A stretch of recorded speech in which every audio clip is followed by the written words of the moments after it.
Good morning. This is more like a mass meeting. Bob, thank you for those kind words of introduction. I must tell you that each year I enjoy coming here to see each and every one of you. I look forward to this day all year long. I love the colors, the creativity, the warmth that you bring to Capitol Hill every year. For art communicates the heart and soul of a nation. Artists interpret our stories and inspire generation yet unborn. In the last few months, people all around our country and all around the world have seen the film Selma. Some of you may say, why Selma? I've seen it 6 times. Different groups, just ordinary people, students, children, religious groups, people from the temple, from the mosque, from churches, to come and see the film with us. Tell us all about it. And each time I find something new. Film has taken a story of American history and made it live so that people all around the world now understand what it took for citizens of this country to win the right to vote.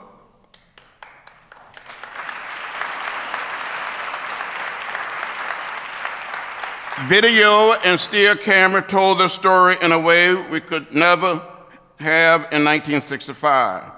Without the arts, without music, without dance, without drama, without photography, the civil rights movement would have been like a bird without wings. When we were surrounded by an angry mob in a Montgomery church, when people threatened to burn the church down, when we were beaten, gassed, and trampled with horses, it was the music that lifted us and made us strong. When we were saying we're not afraid, we're not going to let anybody turn us around.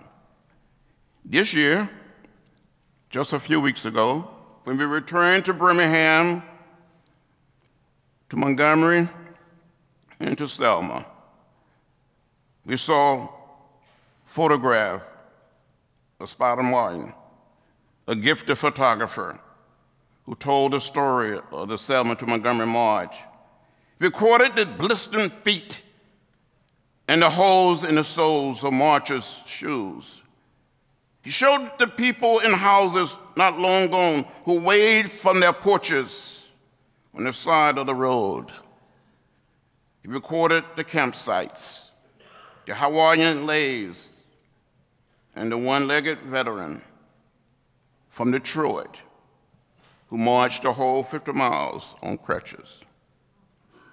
The civil rights movement was supported by artists like Pete Seeger, Joan Baez, Ruby Dee, Peter Paul and Mary, and many more, who stood with us, marched with us, and supported the cause of justice.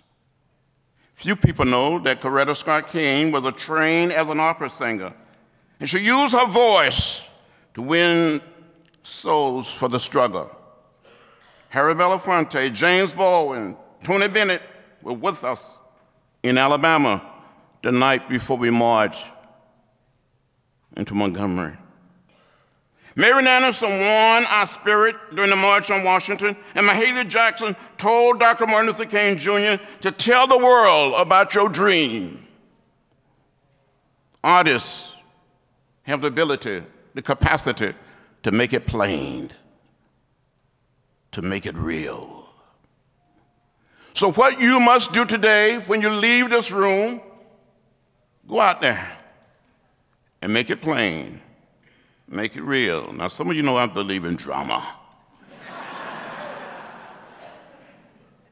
Sometimes you have to find a way to get in the way. Sometimes you must have the capacity and the ability to disturb the order of things.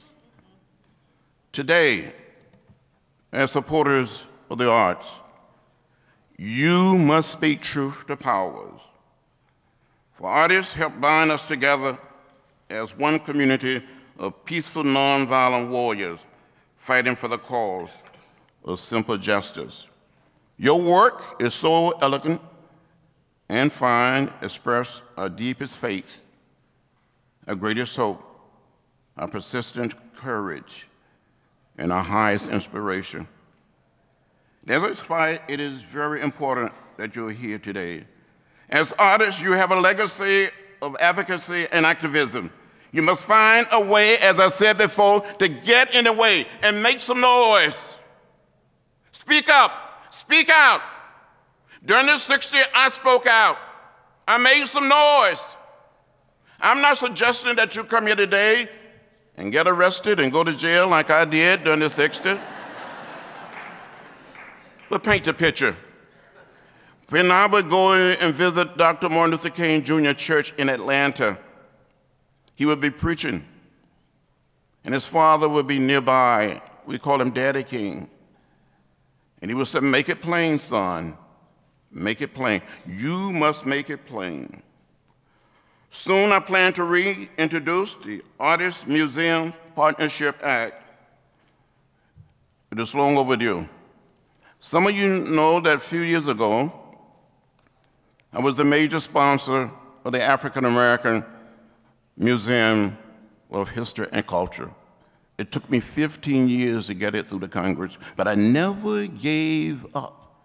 And this building is going to be opening next year. We got it passed.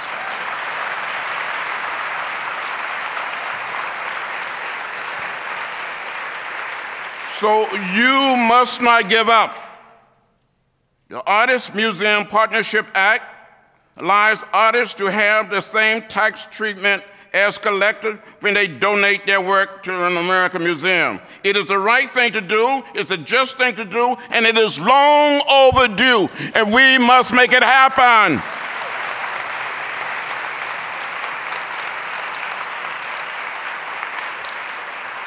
Every year, I join my colleagues in supporting funding for the arts to support jobs, healing, hope, and inspiration. The arts tell our story and inspire our future. We must never, ever forget the power of the arts to feed the soul of a people and turn our nation around and set it on a path of hope.